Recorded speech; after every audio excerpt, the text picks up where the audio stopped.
David Meltzer, thank you for coming on the show. Thank you so much. This is an amazing studio. Thanks for having me. I'm certainly looking forward to this conversation. You know what? You and I have never met in person, but when you walked in, your energy, it feels like I've known you like for forever. It's funny you say that. I am an energy person. And so the first check I do with people is an energetic one. And I want to see, what frequency they're at, as I call it, so that I understand the spectrum in which I'm going to communicate in. Because I really have learned over the years, it's not talking to people, it's understanding what they listen for. And then I also, under my trust and vet kind of philosophy in life, I want to see if it's the positive type of energy. And every single person that I met from the minute I walked in the door has an elevated frequency, positive, the right people and the right ideas. That's what you've surrounded yourself with. Thank you. So how do you pick up on that? Like, what's a tip? Yeah. So, for me, meditation is a huge component of it. I've practiced, studied in India, what's called theta meditation. And that meditation is specifically around vibration. So first you have to have an understanding that you can only be aware of that which vibrates equal to or less than you. Okay. So that's what motivated me to understand vibration, because I wanted to raise my awareness in a capitalistic way, not in a woo-woo spiritual way. The guru that I met on a plane on accident or coincidence, as they say, I was rejecting her for all her, like, you have so much light, you're blocking it. I got to teach you how to meditate. I'm like, I don't got time to meditate. Like, do you know who I am? Like, I was so arrogant. And then she finally hit me where it hurt. She said, well, I could teach you to know when to buy or sell. Is that interesting? That got my attention, but I learned about the frequency that the earth vibrates the slowest, then plants, animals, humans, sound, then light, and then thought. Sure. And the thought that vibrates the fastest is the truth. And so I'm always trying to pursue that potential or truth, and really starting with that awareness or frequency of, does this person, how do they make me feel? And are they bringing down my vibration, or are they elevating my vibration? And so the minute I came in here, like I said, as you have a rare rainy day in LA, I hate being late, and to show up, I was really trying to regulate my vibration, and I'm like, this is a place I want to be. Awesome. Well, thank you. I appreciate that. Energy is a big thing for me too, except I learned it later on in life. So did I, by the way. Did you? I'm just old. Yeah. Yeah. 15 years ago. And now I'm still even trying to kind of understand it. I watch a lot of shows on it, books and all that other stuff. I was looking at your Instagram and see this beautiful photo of you and what looks like your daughter or daughters. That's one of my probably daughters. Looking at it. Yeah. Oh, that's shoot. Oh no, that's Ellie Zeiler, who's a family friend who started her TikTok, and she has millions of TikTok followers. And that other one in the Indiana shirt's my daughter, who goes to Indiana. It was Father's Weekend this weekend, so we were there. Fun. So how many children do you have then? I have 4, Okay. 3 daughters, 20, 22, and 17, Okay. and then a son, 11. The son, 11. Yeah, baby oops. Baby oops. I'm public about it, so he's okay with it. 11. I always tell him he's the best mistake I've ever made, and I've made a lot of mistakes. He's just the best one. Yeah. So we have a lot in common, actually. I want to talk a little bit about that. So same thing with me. I got 2 boys, 19 and 17. Right there. And then we started all over with a little girl, 5 years old. Wow. Who's amazing. Her name's Brooklyn. That'll keep you young. Yes. So we got the little girl, the little princess, and boy, what a difference between raising a girl and boys. Yes. Tell me about it. That's amazing. Just wait till she's a teenager. Then you're really going to know the difference between raising boys and girls. And then we same wife like you, right? Yeah. People always ask, like, they don't ask. I kind of state, hey, by the same wife. Just to make sure, right? Yeah, just to make sure, right? Especially in LA, right? Especially in LA. And also it seems like, so my story is similar to yours, but not on the level that yours is.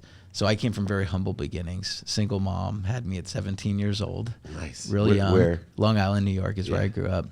My grandfather was like my father figure. My father wasn't in the picture. And we didn't have nothing. Didn't have a car, didn't have nothing. And so at an early age, because I didn't have money, I was very money motivated. I was driven. Joined the Air Force out of high school because I couldn't afford college, paid for college, and then got out, and that was it. I went on this entrepreneurial journey. And then I built it all up, lost everything in 2008 because I was an investor. I was buying houses back in Vegas. I had like 12 homes and I was 23 years old, and I thought I was going to be a millionaire, billionaire, whatever. Right. I was reading Rich Dad, Poor Dad back in the day. And then comes 2008 and just knocked me on my ass. I had bought my mom a car. I think that was one of your goals in life. And a car. And then, but yeah, I came crashing down and I had to build it all back up again. And that's your story. I want to hear it's similar, right? Yeah, very similar. Grew up single mom, 6 kids though. 6 kids. Yeah, 5 boys and a girl. Okay. And, my mom was a 2nd grade teacher who packed our dinners in a paper bag in Akron, Ohio, taught us, doctor, lawyer, failure. Everything was about education, that no matter what it was going to take, the fetus wasn't fully developed till after graduate school. It was so poor, but my mom was a school snob. All of us were going to go to Harvard, which all 5 of my siblings went to Harvard, Penn, Columbia, all Ivy League, full scholarship. Wow. I wanted to be rich. My mom, I remember sitting in the station wagon with my siblings, and they were telling me to study. And I was like, I don't need to study. I'm going to be rich, right? I'm going to buy my mom a house and a car, and she's not going to have to fill these turnstiles with greeting cards at the 7-Eleven just so we could eat. And sometimes we had to have food stamps to eat. And I had, I always thought that people thought they were better than me because they were richer than me, and I had a huge chip on my shoulder.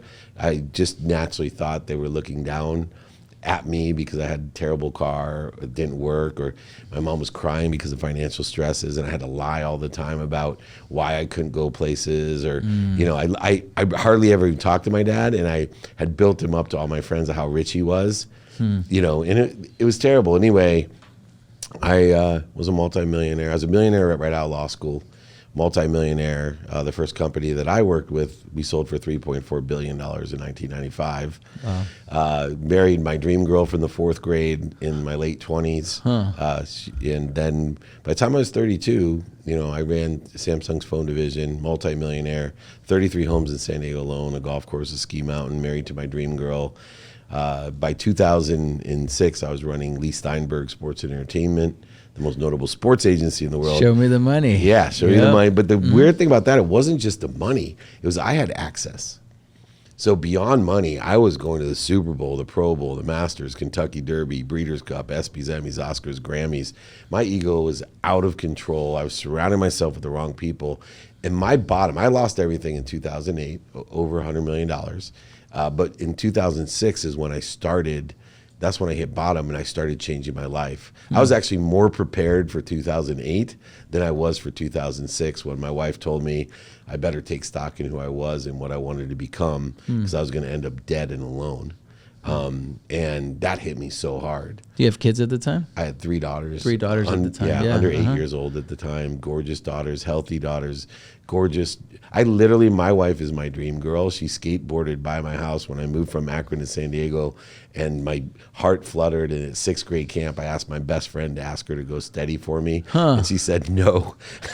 Tell him to ask me himself, and I threw an egg at her. Wow. So I went for, from the time I was 9 years old until 27 years old trying to date her.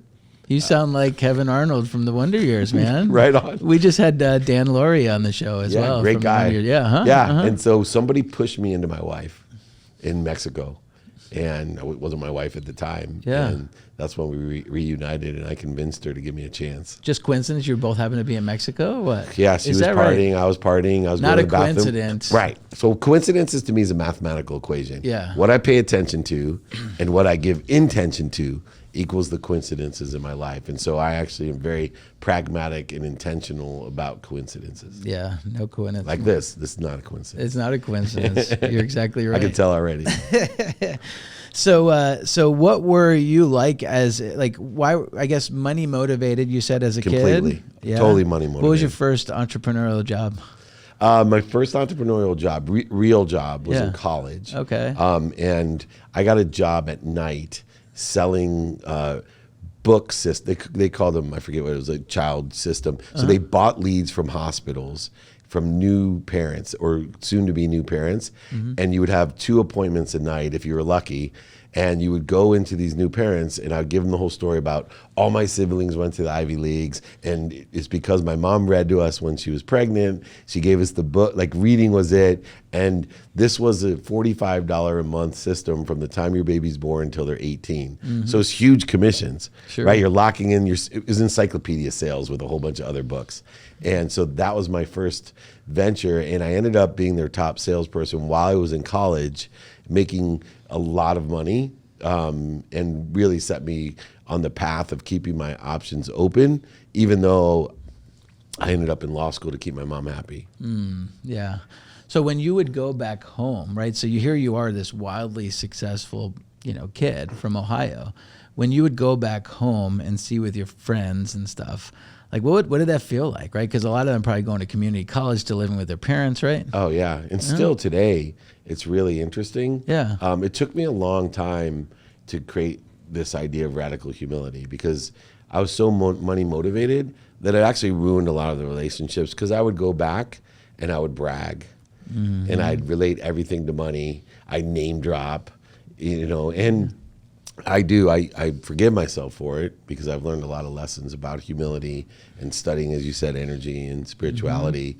But the problem was that I didn't know 4 things about myself, that I already was happy, healthy, wealthy, and worthy, even when I was broke, meaning as a kid. And I just had to figure out what I was doing to interfere with it, because that was the major shift in my life, this faith about, somebody told me when I lost everything, Dave, you know the way you feel about your daughters, and you feel this way about your kids, I'm sure. I said, yeah, what would you do for them? Like anything in the world. Of course. What would you give to them? Anything I could. What would you, if you knew the future, what would you, tell them? And I said, exactly what would be best for them. And they said, well, if you believe there's an omniscient, all-powerful, all-knowing source, call it what you want. But if you believe in that, which I do, I believe there is an omniscient, all-powerful, all-knowing source that created all of this. Well, that source feels the same way about you that you feel about your children. So when you have pain, mistakes, failures, setbacks in your life, it's not punishment, it's protection. The same way as when you were 3, reaching your hand into a fire and your mom slapped your hand or yelled at you and you thought you were being punished. She just knew she was looking out for what's better for you. So when you don't get the job or the business deal doesn't go through or the girl breaks up with you, this is because you have an omniscient, all-powerful, all-knowing source that loves you so much that they're just pushing you to something better, a better situation. That one aspect of faith changed my life. Wow. It comes down to your outlook and how you perceive things. Right? You give meaning to everything you see. Right? Yes. There's a great saying called fail forward, right? In fact, Denzel Washington gave a commencement speech. It's amazing. You got to listen to it. And that's the whole thing. Just failing forward, right? You're going to hit rock bottom, and that's okay. Yep. What are the lessons there? How do you fail forward? So my question is, you had mentioned that the best thing that ever happened to you was losing everything, right? Now, were you ashamed because you were the kid that would go back to the hometown and you built it all up and now you kind of hit rock bottom? What were you feeling? It's funny you say that because I was in shame, blame, and justification. If somebody would have told me that I was going to lose everything, I may have considered, if somebody told me that was going to happen, killing myself, because my entire identity was in my bank account. If my bank account went up, I felt great. If it went down, I didn't feel good. And my whole identity was tied to what it was worth. So imagine this, I lose everything. Not only do I have to tell Lee Steinberg, Jerry Maguire, the reason he hired me was I was the Midas CEO, right? He could use me, put me up onto a pedestal to the parents and say, not only am I the greatest sports agent of all time, but our CEO is a multimillionaire. He's going to show your kids and empower them to take care of their financial success and happiness. Financial literacy is part of what we're going to teach you being a client here. And he's philanthropic, so 10% or more of all that your son or daughter makes has to go to a charity or cause they believe in. This is the premise, the difference of what we did in a hyper-competitive field. Well, now I have to go tell him I'm bankrupt. I kind of lose my iconic status, Sure. For the kids. He didn't care at all. And then even worse, I had to go tell my mom. Now, that's the worst. That was the worst. Forget my friends. And the worst part about telling my mom was that only reason I wanted to be rich was for my mom. It wasn't even really for me. It was, I wanted to buy her a house and a car. Anytime I started crying, it was because of finances. Sure. Car broke down. It throws you off so much. And so I realized as I was driving down, because remember, I own 33 houses, just in San Diego, by the way. Yeah. I own a golf course, a ski mountain. I have stuff moving around, and I'm running a sports agency at the time. And I'm, trying to deal with all this. I have to go tell her that I forgot to take her house out of my name. Ooh. So in other words, her credit. Forget her credit. She had to move. Oh my God. I homelessed my mom. Oh my. And so I had to go tell her. I knock on the door, and I'm like, Mom. She's like, I start crying. Are you okay? Are the girls okay? Are you okay? I'm fine. I've lost everything. I claimed bankruptcy. I lost your house. You need to move. Are you okay? No, Mom, you didn't hear me. I lost your house. You need to move.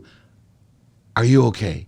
Yeah. Mom, did you hear me? I thought for sure she was like blacking out. And she said, David, and I'm crying while I'm saying it. Of course.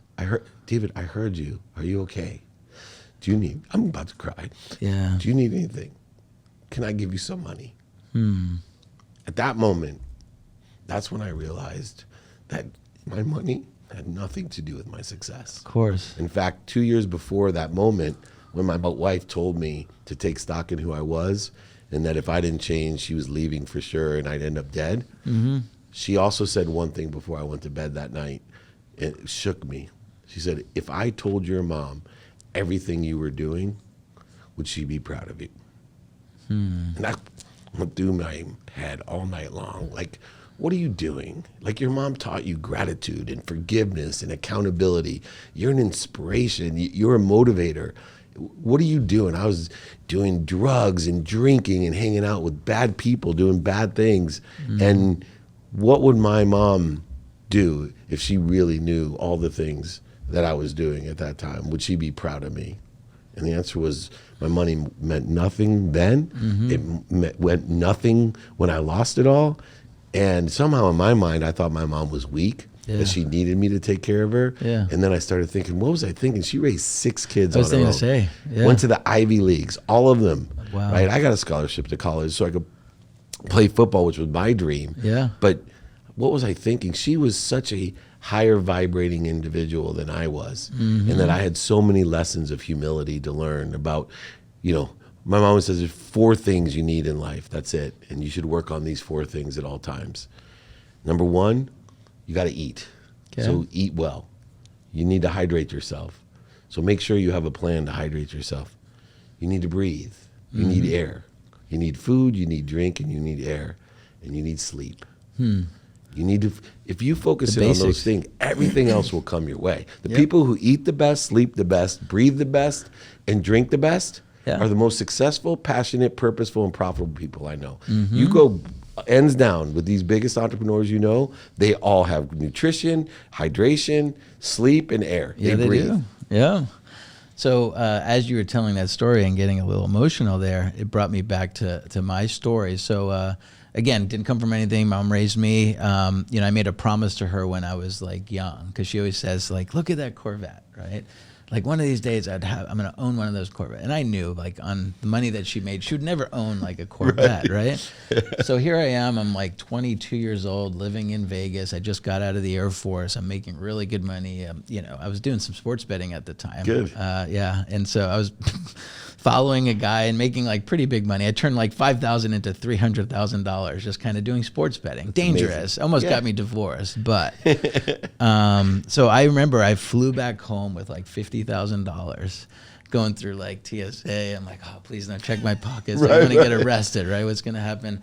And so I took my mom to the car dealership and we drove the Corvette right off of the showroom floor. It was the best feeling I ever had in my life, right? Coolest thing, because it was a promise that I made to my mom. But then years later, as I hit rock bottom, and I'm like, don't know what we're going to do, the mortgage, this, that. Who was the first person that wanted to sell the car? Oh, of course. And she did. She did. And, and so like that feeling of kind of really kind of like that hit hard, right? Because I kind of built this up. She drove the car for a couple of years, whatever, and then she had to sell it, and I had to build it back up again. But I think the one thing that you and I both have is when you come from nothing, it's a lot easier to rebuild it, right? Than maybe our kids, right?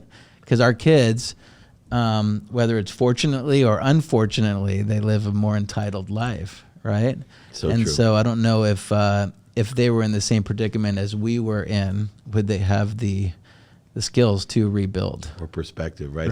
I say all the time, I speak around the world and I'll go on a big stage. One of my first questions is, anybody here grow up with nothing? And half the audience always raises their hand. And then I say, I feel sorry for the rest of you, right? Because I can't teach you what I've learned through my experience. The dummy tax that I paid, I can't teach you. I can't teach you. But what I can teach are values and daily practices in order to effectuate the ability not to lose everything, the ability to enjoy the consistent, everyday, persistent, without quit pursuit of their potential. Yeah. So I know that you focus a lot of your life now on gratitude, and we have a mutual friend. I'm sure you have many mutual friends. We probably do. But one that comes to mind is John Rulin. Yeah, he just texted me. He's a great dude. Oh, did he? Yeah. I told him you were coming down. That's awesome. Yeah. He wrote the book Giftology, which is a strategy I've used before I even read his book. Is that right? So that's how we got so aligned, and we're doing so many different wonderful things together. Yeah.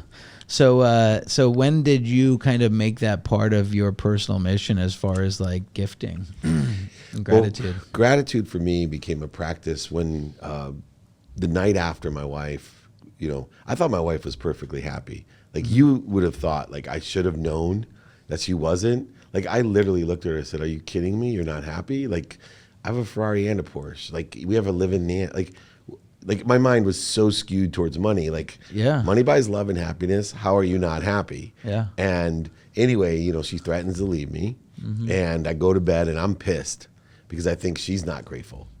Sure. She came.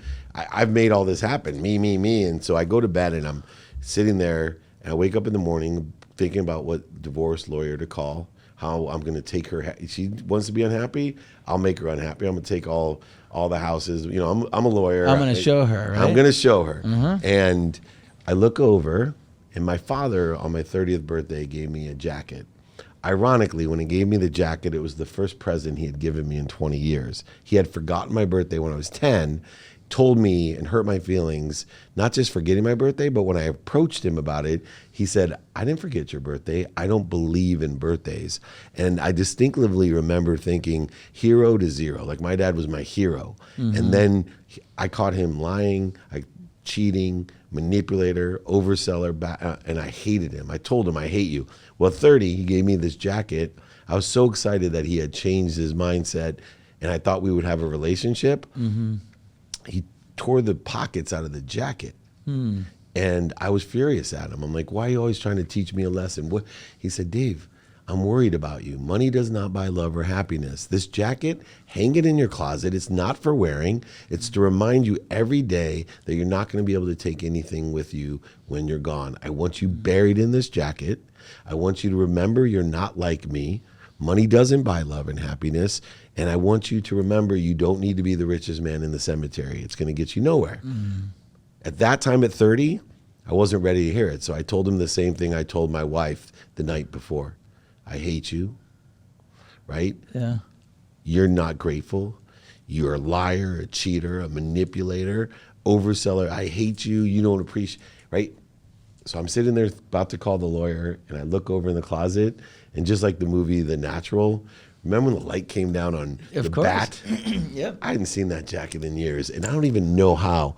When I looked over there, I saw that stupid jacket, and I just broke down crying. Wow. I saw it, and I thought to myself, I don't hate my wife. I don't hate my father. I hate myself. Yeah. I was a liar. I was a cheater. I was a manipulator, overseller, and back-end seller.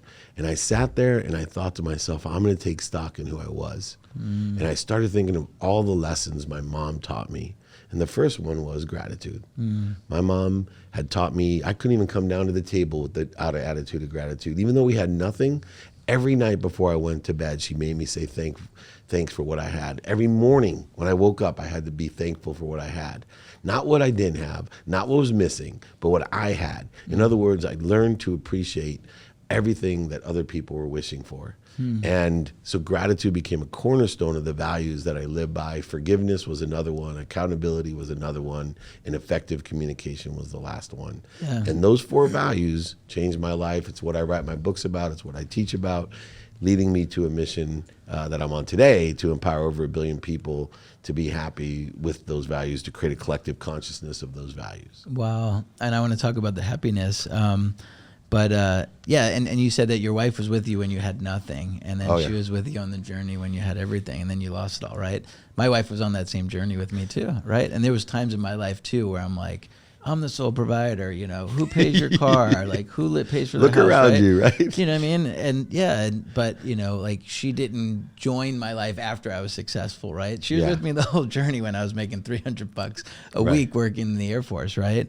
There's a valuable lesson there. There's people that are listening right now that are husbands that, you know, have that mindset, right? And I think that we're going to tune into somebody listening and they might make a pretty big impact in their life and their relationship.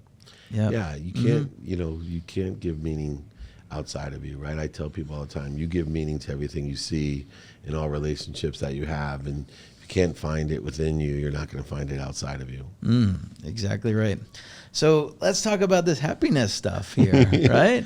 That's fun to talk about. Yeah, my favorite. Right? Yeah. What is your definition of happiness? Happiness is the ability to enjoy the consistent, everyday, persistent, without quit pursuit of your own potential. Happiness is not derived by comparison, judgment, or condition. It's derived by your own potential. Too many people seek happiness from what other people want for you, for what's missing or what they don't want, and then they end up with what other people want for them, what there is missing or what they don't want, and then they wonder why they're not happy, and they wonder why they're resentful or offended or always feel as if there's a void, shortage, or obstacle in their life. Yeah. When you can enjoy the journey. See, I'm friends with Chris Gardner, who wrote the book Pursuit of Happiness. Will Smith starred in that movie, and I call him all the time. I go, you got it backwards, man. It's not the pursuit of happiness. Happiness is the pursuit. And if I can get people to pursue what they want, which I created 5 daily practices to help people do this, know your what, your who, your how, your now, and apply your why. So many kids, especially young entrepreneurs in the following and brand that I built, they're always, Mr. Meltzer, I got to find my why. You know, I want to find something I'm passionate about. I don't know what to do. Should I go to college? I'm trying to find. Your why is there. You already have it, my brother. Let's figure out what you want, who can help you and who you can help, how to get this done, and then prioritize correctly by what's important to you according to your what, your who, and your how. And when I can get people to look within a pragmatic context of something that is very subjective, happiness, it's amazing how much happiness they have in that enjoyment of the pursuit of their potential. There's a book that I think about often. It's called The Fred Factor. Have you ever read it? Yeah, the awesome book. Yeah, it's a short little read, right? But it's about a mailman, right? But he loves his job, right? He's just the happiest person in the world, right? Because he gets to meet people and he builds relationships through snow, through storm, right? He delivers mail, and that's just, and I think it's based on a true story too. It is, right? Yep. Yeah. And I actually, that book inspired me. I tell people to find the light, the love, and the lessons. It's a definition of gratitude. Are you capable? Is it worth it to you in the great chain of feeding and bleeding to find the light, love, and lessons? Because there's light, love, and lessons in everything. Well, trash to me was my nemesis. It was my kryptonite. And I taught myself to learn to love it. Because everyone, when I was little, made me take it out. In my fraternity in college, I was the smallest football player. They made me take it out. I had 3 daughters. Everyone made me take it out. I built up this resistance and resentment towards trash.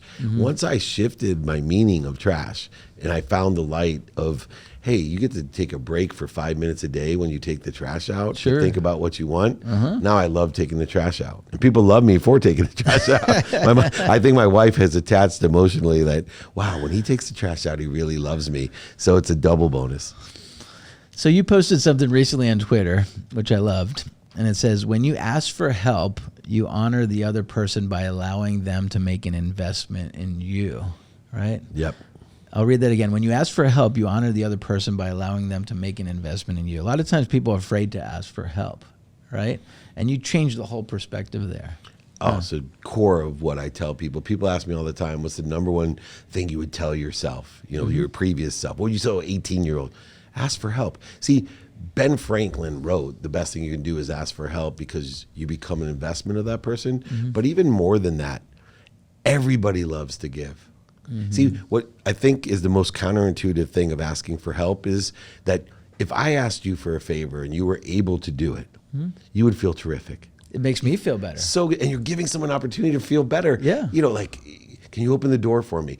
A simple ask. Can you, when you open the door for the person who's holding bags at the shopping mall, and they're like, can you open that for, and you open it, you feel so good. You totally do. And when you're able and capable of helping others, and we deny the essence of appreciation, and let me explain why. Your mom and my mom taught us one rule, and I promise you she taught you this. The more you give, the more you receive. Your mom probably told you that because she's in the position she is. Here's the problem. They forget to tell you the first part, which is you can't give what you don't have. So here's how this idea of asking for help works, is if I have this much today and I appreciate it. Appreciation is the process of adding value to it. Gratitude is appreciation. So if I am grateful for what I have, I actually mathematically expand what I have simply through appreciation. Then, like our parents taught us, when you give it away, it's true acknowledgement. The only way you know what you have is to give it away. When you give it away, you have a bigger void to fill. Now, if you don't ask for more, you don't ask for help, whether it's universal or to another person, what happens is you're diminishing your vessel because you're not filling it. Right? It's a mathematical equation to me. So if I appreciate it, acknowledge it, give it away, now I ask for more, it fills that again, I appreciate it, it widens it even more, I give that away, I ask for more. You got to ask for help. The easiest way to get to where you want to be is ask someone that's already there for directions. Sure. I mean, you've done it, I've done it. Mentoring is such a huge part of my life. I either have at least 3 mentors still today. I'm 53 years old. And I also mentor as many people as I can, either for free. I've been doing free trainings for over 21 years. I have groups, I have one-on-one, I do consult. Everything in my life is this mission of giving away everything I have.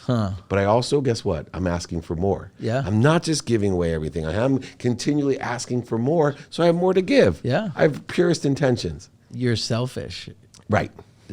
You nailed Right? it. Yeah. Yeah, because you know why? Because it's the most selfish thing you can do is to give somebody else something else because of the gratification that comes from back to you. No right? doubt. It's Exactly. a selfish act. Yeah, and right? in the end, people do that with their health, right? They don't take care of themselves. They give everything to their families. Then their families have to take care of them, which is counterintuitive to what their purpose is. They don't want anyone to take care of them, so they take care of everyone else except for themselves.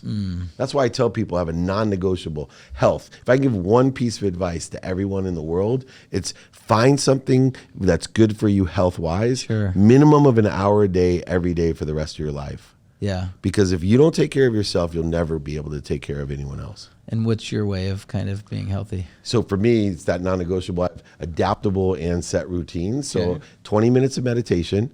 I focus in on those 4 things that we talk about: my nutrition, my hydration. I have a sleep coach, which is extremely essential to me, and breathing, which is through meditation. And then I have cardio, stretching, and a lighter weight routine. And I have a doctor who actually not only prescribes natural supplements, doing live and dead blood tests for me, but also changes my routine according to what my sleep coach tells him, as well as my travel schedule. So I'm heavily prepared with a set routine and an adaptable routine to make sure I'm taking care of the 4 necessities of life. So as far as meditating, did you find it hard to do that? I can't imagine a guy with a brain that runs as fast as yours. It sucked. Yeah. I can't do it. Yeah, it's a practice of being quiet. And then I had to go through a transition, because the thing that helped me most with meditation was I meditate first thing in the morning. Okay. And I learned that I don't believe in man-made constructive time anymore, because the speed of thought moves faster than the speed of light. So I live in the speed of thought, which is faster than the 186,000 miles per second that it takes a particle of light to get from the sun to the earth, which is the 24 hours of activity that you're given. I live in a different realm. I live in a thoughtful realm. So my tomorrow starts today. And I do that through an unwinding routine that puts my body, my mind, and my soul in a position to not only recover, but to receive. So the body recovering is a simple one. You don't take alcohol, drugs, caffeine, et cetera, in a certain amount of time, but also negative energy. So, even my wife, if she's going to have a conversation with me, she knows you can't have it after 9 o'clock. You can't start talking about my daughter's boyfriend breaking up with her unless it's an emergency. Of course, everything is in this realm. I make exceptions. Sure, of course. But my daughter's boyfriend breaking up with her can save till tomorrow. I do not need to be upset because I'll immediately be hurt if she's hurting. Sure. So I can hear that in the morning. So an unwinding routine, but most importantly, understanding that when I sleep in the right way, I'm accessing information. Want to hear one of the dumbest things the majority of the people on earth do? They go to sleep, they rest, and they wake up more tired than they went to sleep at. Why? Most people aren't, because they're interfering, right? They have drugs, alcohol, caffeine, negative energy, blue light, all these things I've learned from my sleep coach. See, when I pass out, somewhere between 9 and 11, because I'm unwinding, that I go to REM faster than anyone and I receive the information. Then I use my meditation first thing in the morning to transcend the information, the higher level of vibration or frequency I've received, to raise my awareness to what I should do during the day, my what, my who, my how, and my now. Meditation originally was supposed to be, finding a higher baseline in the morning. Now it's changed for me. It's transcending information by a practice of being quiet. And once I did that, but yes, when I started, oh my gosh, it was like a madman. I'm like, this is stupid. Like, I can't do this. And then I had someone guide me through meditation, theta meditation, practice. I started with 2 minutes. Okay. Could I stay quiet for 2 minutes? That was my goal. Yeah. And it took me a year. Quiet is the easy part. A year. Just kind of stopping the brain. My mind quiet, right? For 2 minutes. It was impossible. So stick to it, John. I'm going to try. Yeah. I might have to get John your Hennessey coach's number. He's the chairman of Alphabet. So that was a compliment. It's Jason. Sorry That's about all right. Yes. All right, so I know, and we won't record this part, but I know we're pressed on time because you got to get out of here. So we're going to do a segment. This is called Hennessey Heart-to-Heart. Nice. Just going to ask some simple questions, and quick first thing that comes to mind, right? Which childhood book have you never forgotten? Monster at the End of the Book. That's the same one as me. It's the best book ever. Well, how could I make it up? I didn't know. Oh my God, we did not know that, man. That's the same one I would give. I literally cry when I talk about that book. Wow. That's the story of life. You're the monster at the end of your book. Wow. Just you, lovable, cuddly Grover. Man, that's awesome. I would not have thought you would have picked that one from the blue. Yeah. Isn't that awesome? I love it. When do you remember first feeling like an adult? When my dad left. Yeah. Huh? I was 5. 5. Okay. If there is a heaven, who would you most like to call there? Jesus. Okay. He causes so many problems. I just want to know the truth. Do any of your children have significantly chosen names? All of them. So all my kids start with an M to be named after different family members, and they all have different meanings. So they all do. Okay. Let's see here. What do you do when you feel fear is bubbling up? I have a methodology of stop, drop, and roll. Identify the fear, the needs of the ego, which is the need to be offended, separate, inferior, superior, anxious, frustrated, angry, guilty, resentful. I stop, I breathe, I drop, and I roll in the right trajectory. I don't accelerate in the wrong direction. Who inspires you the most? Knowing what I'm connected to and through an all-powerful, omniscient source. But who inspires you the most? My wife. Your wife? Yeah. What's your favorite thing about yourself? Kindness.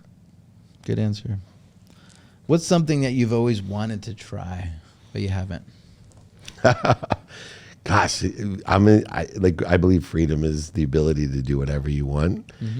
So if I wanted to try it, I probably have. That's a really hard question. I'm going to have to think of a new one. Okay. Well, text me. I will. That'd be great. Can you share a personal fact people might not ever guess about you? Like, what's something that's interesting that nobody would know? With these brands, it's hard to think of something that someone wouldn't know, because I tried to illuminate as much as I can. I think a lot of people don't know that later on in life, like a year and a half ago, I went to therapy. Okay. And I'm a big proponent of people going to therapy. I was sexually abused when I was young, and I'm giving advice to everyone else to seek help. Mm-hmm. And somehow I didn't think that I needed to talk about or to work through traumatic childhood things that everyone has happened to them. So me going to therapy is probably something a lot of people don't know. That's a good thing. Yeah, that's not a bad thing. And in fact, I was ashamed of kind of doing that stuff too, right? Yeah. Yeah. What's your favorite summertime memory from your childhood? Summertime memory? Yeah. Oh man, for sure. Beginning of football practice. I can still smell the grass. In fact, when I played college football, so I was 22 when I finished. Uh-huh. The next year in law school, I smelled the grass. And I was like, there's the only time I almost cried because I missed it so much. Something nostalgic about it. So that's the same for me. So like when I'm feeling kind of down or depressed or whatever, I try to go to the baseball field because I grew up playing baseball. And just seeing these little kids so happy and joyful out on the field, like that's what I look forward to as a kid. Like the end of the day, right. You're going to put your uniform on, go down to the field and play, right? So that's kind of my happy place, I guess, if you will, where I can kind of go. Do you have a happy place? Yeah, football stadiums. Just all the football exactly. Stadiums are still the same. Okay. Yeah, it's still the same. What do you admire most about each of your parents? Work ethic. Okay. Yeah, they're like the little trains that could. It's awesome. How have you changed through marriage? Now it seems like you've been married for how many 24 years? I've been 23. Yeah. Yeah. Figures, right? Yeah. Uh-huh. Ego. So the biggest is radical humility. My wife has taught me, trained me, coached me, mentored me how to allow things to happen, to be humble, and to love myself. Speaking of marriage and wives, first of all, what is your love language? Oh, my love language is vocal. Like say it's words of affirmation. Like words of affirmation. That's for mine. Sure. Yeah. And then what about your wife? It's definitely not. Not money. Words of affirmation. No, definitely not money. Is it actions? Is one of the four? Mine is like doing things for her. Okay, my wife likes to receive gifts. Yeah, those are my daughters. Those are 3 teenage daughters. Opposite. Yeah, I my 3 daughters. I don't it's care expensive. about gifts. Like that doesn't do anything for me. Trust me. Just tell me that you're proud of me. Exactly. Right? Thank you. Or like lie to me. Say I'm handsome. That you adore me. Right? I'm like the sexiest man you've ever been with. But just lie to me. It's fine. What calms you down when you're upset? Breathing. Yeah, that's a good thing that most people don't do enough of. I mean, they do it, but not consciously. They don't. I have a practice. Yeah, exactly. What's been your most spiritual experience? I think going to India and doing a quantum healing workshop. I've worked with Master and Dr. Shah. I worked with Sadhguru, Deepak Chopra. Just incredible spiritual enlightenments. I've been blessed in that manner. Sure. What's one thing you would include in your dream house? World peace. World peace. What's something that you miss about your childhood? Playing till the lights went out, man. Yeah. That's by far. What position did you play? I played running back and punt returner, cornerback and football, baseball, second base. But one thing, I built some schools in Africa and community centers, but the one thing in Africa that just blew me away is you had to pull me off the street from playing at night. Oh, yeah. These girls that we built this high school for, they feel the same way about education as I felt about sports. And it changed my entire perspective. Like they wanted to study from 5 to 11 at night. Wow. That's how much they wanted to learn. And you were literally saying playing outside with your friends until the lights came out, right? Yeah, of course. That's when you knew it was time to go home, exactly, right? We didn't have cell phones. And I would have played in the dark if somebody would have let me. Same thing. Yeah. One more question. What makes you feel the most alive? Empowering others to empower others. So I've been blessed to be coaching for a long time, and I'm old enough now where, I see the kids who have learned what I've done. Like they're millionaires and they're good people with happy families. They're healthy, happy, wealthy, and worthy, and they're teaching other people the same thing. Yeah. And so when someone says, "Oh my gosh, you're Dave Meltzer, I learned so-and-so mentors me," one of my mentees, that is to me the ultimate, elevating others to elevate myself. So cool. Great words. And then I guess lastly, so like, what does a day look like for you? You've got your camera guy in here. You got your entourage. Like, where do you? So it starts at 9 p.m. with an Okay. unwinding routine. I wake up at 4 a.m., 20 minutes of meditation, 10 minutes to get ready, minimum of an hour a day there on my health. Then I put everything off and spend a minimum of an hour a day with my family. So non-negotiable with the health, and then 30 minutes with my wife, minimum, 30 minutes with my 11-year-old, minimum, every day, 7 days a week, minimum of 2 minutes a day with each of my teenage daughters, minimum. 1 minute with my mom. Best advice about parents: if you call your mom every day and tell her 4 things, your relationship will change immensely. 1, tell her you're happy. 2, tell her you're healthy. 3, tell her you appreciate her, meaning she adds value to your life. And then 4, that you love her. If you call your mom every day, 7 days a week, minimum of 1 minute, your relationship will be beyond what you can imagine. Same thing probably for your adult children, right? That start to leave the house, right? Yeah. Yeah. It's an interesting story. So like, it brought it up. So I remember it was maybe about 9 months ago or so. It was during the pandemic, right? I'm working from my home office. I'm on my computer, just kind of working away. And my daughter walks in, right? And she's got slime. She made slime at a birthday party, right? And she walked in and she's like, "Daddy, Daddy." And I'm like checking email. I've got a million things going on. I'm stressed out. "Daddy, Daddy, look at my slime. Look at my slime." And she's 5, right? And I looked over, I'm like, "Oh, that's awesome," right? You know, and then like I kind of went back to kind of what I was doing, right? But the lesson that I learned there is that was such a big deal to her, right? And I missed out on that opportunity. Like, I should have just stopped what I'm doing. One of 1,000 emails that you've had in your life. Exactly, right? You know, but and I felt so bad and my heart sunk later, but it was such a valuable lesson. Like, I learned something about life in that moment because of slime. Yeah. It's amazing how we pay more attention to and care more about people we don't know or people we barely know than we do the most important people. When I see people leave a dinner table with like a beautiful family to take some sales call or business call that means nothing. Yeah. And it won't mean anything later on. No. And you got to make other people's big deal your big deal. For sure. Right? It's a great lesson. Yeah. So you've got books, you've got shows, tell everybody how people can find out about David. Yeah. Well, the best way is, david@dmeltzer.com. I give all my books for free. Okay. So I'll sign them, pay for shipping even. Ebook, audiobooks are easy. But I have podcasts called The Playbook, both a sports edition and an entrepreneur edition. I have elevator pitch, office hours, and 2-minute drill TV shows.